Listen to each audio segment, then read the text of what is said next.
On va passer à présent à une page basket, après cette page tennis, avec la Binex League, où sur les playoffs nationaux en Belgique, il y avait tout de même une incertitude au niveau des demi-finales pour connaître le nom des finalistes. Ça avait d'un côté Malines face à Louvain, et puis de l'autre côté, il y avait Ostende face à Mons. Vous avez concocté un petit sujet sur ces demi-finales des playoffs. Eh bien, je vous propose de le découvrir et d'en parler juste après. Après avoir sorti Anvers en quart de finale, Mons s'était pourtant bien préparé avant d'affronter Ostende en demi-finale. Après avoir perdu la première rencontre, les Montois voulaient continuer à y croire. Problème, Ostende, qui reste sur 10 titres de champion de Belgique d'affilée, a encore faim. Pour Levi Randolph. Attention à la faute. Le contact avec Nichols et puis la classe du MVP. Mons, qui n'a pas encore battu les côtiers cette saison, est bousculé, malmené, mais les joueurs de Vedran Bosnic ont de l'orgueil. Zekosi face à Bratanovic. Ouais. Sur le buzzer et les Montois qui reviennent à égalité. Le bloc shot de Zekosi. Ah, c'est lui qui marque la fin de match. Et Nichols. Et voilà. Pour propulser les Montois, 2 paniers sur le buzzer. Ça va pas faire plaisir à Dario Gergia. Mons vire en tête à la pause, mais un petit coup de gueule de Dario Gergia au vestiaire suffira pour réveiller les côtiers. Randolph. Waouh. Waouh. Ouais, parce qu'il part dans tous les sens et puis il parvient à s'équilibrer de manière magnifique. Randolph, la pénétration. Alors, c'est un chef-d'œuvre, hein, franchement, qui nous fait aujourd'hui. Ostende s'impose et s'imposera aussi 2 jours plus tard sans contestation. Bref, 3 rencontres à 0. Ostende tient son rang. Les Montois, eux, ont besoin d'un peu de repos.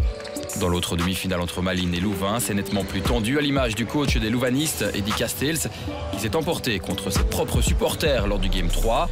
Un résultat, Malines s'est imposé dans les dernières secondes pour mener 2 victoires à 1. Mais Louvain n'a pas rendu les armes pour autant. À domicile, les hommes de Castells, à nouveau irrités, pouvaient malgré tout revenir à 2 victoires partout. Et les amateurs de suspense ont été servis. Alors, on ne parvient pas à servir Allen comme on aurait voulu. C'est Joshua Hill qui va devoir lire ça et aller finir tout seul. Comme un il peut le faire, évidemment. 66-66. 66 partout à 17 secondes du terme. Tout se jouera finalement en prolongation. La pénétration pour l'ouvrir, le bloc shot pour Solomon. Contrôlé à 3. Un peu court.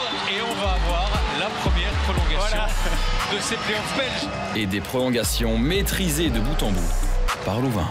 Kevin Allen qui va attaquer. Il est passé. Magnifique. C'est superbe. Hein. On voit dans son dribble l'intention de prendre un shot et puis finalement cette accélération et il parvient à se créer un layup complètement ouvert. 2 victoires partout. Tout se jouera à Malines ce mercredi soir. Et oui, un Game 5 qui sera décisif pour départager Malines et Louvain. De l'autre côté, du côté de Ostende, eh bien là, on voit la vie en rose. On est à la côte, on est pris et porté par le vent. C'est une 11e finale consécutive pour le club d'Ostende. Une victoire 3-0 face à Mons. Elle va être très intéressante, hein, cette affiche entre Louvain et Malines. Vous l'avez vu, il y a eu même 2 prolongations. Hein. La première, c'était égalité. Et puis finalement, Louvain a réussi à s'imposer. Malines part quand même avec les faveurs des pronostics. Ils seront à domicile les Malinois, mais ça va être très très intéressant à suivre cette rencontre. Alors on sait aussi que quand on est éliminé lors des playoffs nationaux, on peut retomber dans les playoffs de parfois un petit peu compliqué, de Binex League, dans les Binex League playoffs transfrontaliers.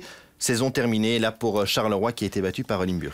Malheureusement, Charleroi, mais c'est une saison compliquée pour Charleroi. On le sait, ils n'ont pas été dans les Binext Gold, ils étaient dans les Silver, donc c'était dans comment on peut expliquer ça, la deuxième moins catégorie. Bonne, exactement. Et donc Charleroi a été éliminé en quart des playoffs nationaux. Là, ils perdent contre Limburg, donc c'est compliqué pour Charleroi.